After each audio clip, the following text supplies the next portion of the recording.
Hello, magandang buhay. Dito tayo nagbabakasyon sa Boracay. Yes. Parang hindi Boracay, di ba?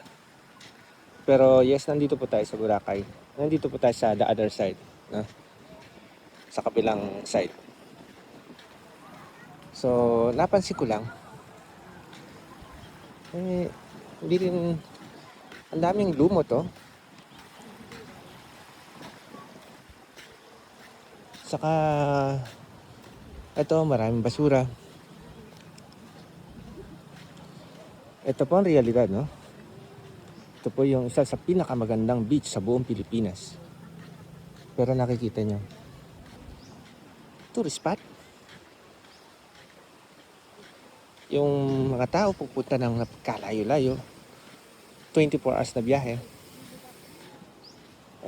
Yung madadat mo, pwedeng ganito. You know. Nandun po tayo sa Station 1, Station 2. Naglalakad kanina. Ang daming lumot. You know, ang sad lang, yung mga turista, nandito, okay. Expectation nila, Boracay, one of the best beach in the world. Pero, madadat mo, lumot. Lahat ng mga turista dito, lahat ng mga local tourists, nagbabayad ng environmental fee. Pero, anong,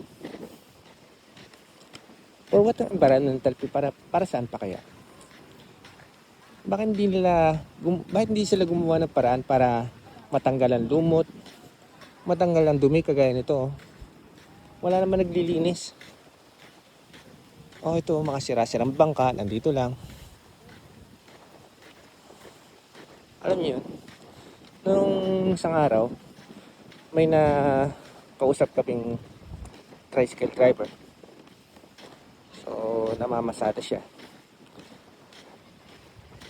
Yung boundary, magkano? Magkano din yung boundary? I think is 1,800 something. Pero kung bibili daw siya ng motor, 200,000. Yes, pwedeng affordable yun. Pero ang mahirap yung prangkisa. Is 700,000. Sabi niya. You know, napakamahal nun. Plus yung mga paperworks, yung 700,000 na pupunta sa government. So, alam niyo yung government, para sa akin lang, ang dami-dami naman kinikita ng government, pero walang action, no?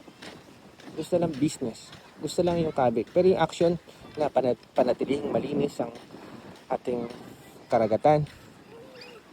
Mag-isip kung paano gawin yung mga maging maganda sa paningin, no? Paano tataas ang turista sa ating bansa, no? Promote tayo ng promote. Pero yung maintenance wala. Kahit pumunta ka nga sa ibang mga kahit nga sa Manila, yung mga o sa mga airport natin, saan yung mga salamin lang hindi nila nalilinis. Pero pumunta ka sa ibang bansa, yung mga salamin kalilinis, no? Dito wala. Wala sila sa maintenance, puro bagong kung luma na, hayaan na, bago na lang. Kung may bagong investor, o sige, papasukin. Yung luma, wala na. Puro private.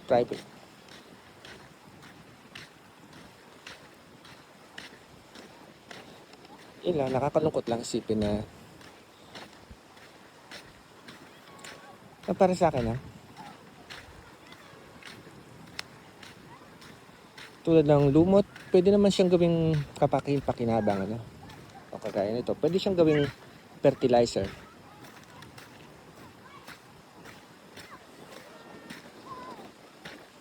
Mayaman yun sa nutrients, no? Pwede sa palayan.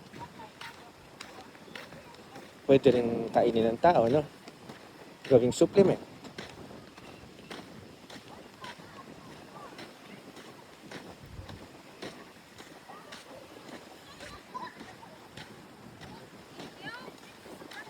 Yun, nagpipicture. Ang dami nagpipicture sa selfie mga tao. Yung tinitignan yung lahat ng magagandang angulo. Pinupush natin yung magagandang view. Pero pag harap mo ng camera, ayan o, mga nagkalat na basura, halo-halo plastic, dahon ng nyog, somewhere. Ang hirap ng daan papunta sa kabilang side, kailangan ng tricycle. Kailangan mo pang dumaan sa maliit na iskinita, meron ganun ba? Tapos unfinished na road.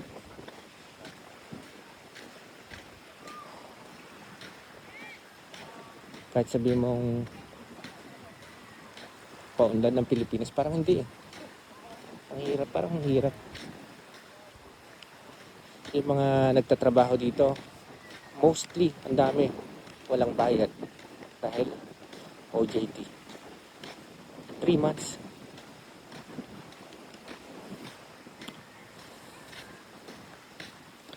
Yung mga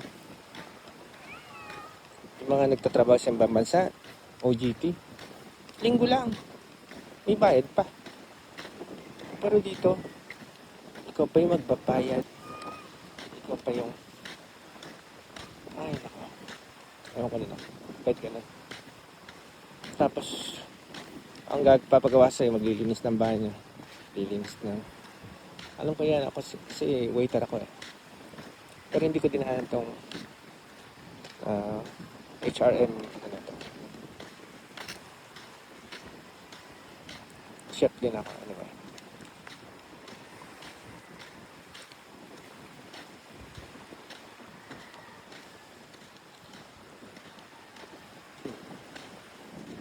Kita mo, puti pa yung asa masaya.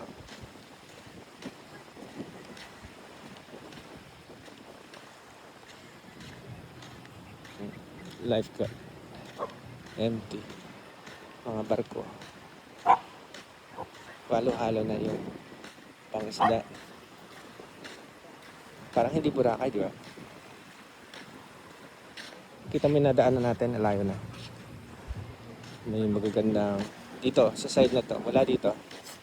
Magaganda na yung building. Pero pag tapat mo, kalat pa rin basura. Dito, basura doon. Wala namang... March ngayon, ano? Wala namang bagyo, wala namang ano. Alam nyo, nung dati napunta rin ako ng Boracay doon, nadismaya ako dito lang. Unang punta ko rin dito. Pag yun, sobrang dami ng sukal. Sobrang dami ng basura na iniahon ng dagat. Ano? Dami.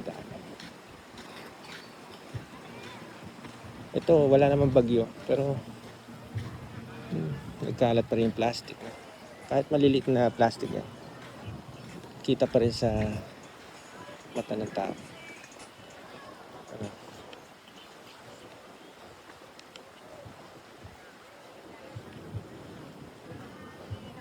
Anyway. Okay. 5, dito na lang tayo. Sana, tingnan nyo naman, Ayun, Okay, maganda nga yung establishment. Pera lang. Daan nila lang sa inuman. Ayan. San Miguel Beer. Baka naman. San Miguel.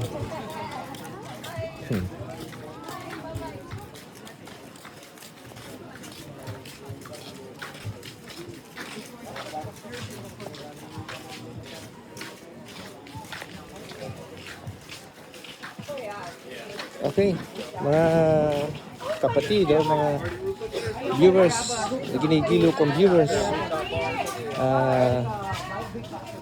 hanggang sa muli at medyo mahaba na tong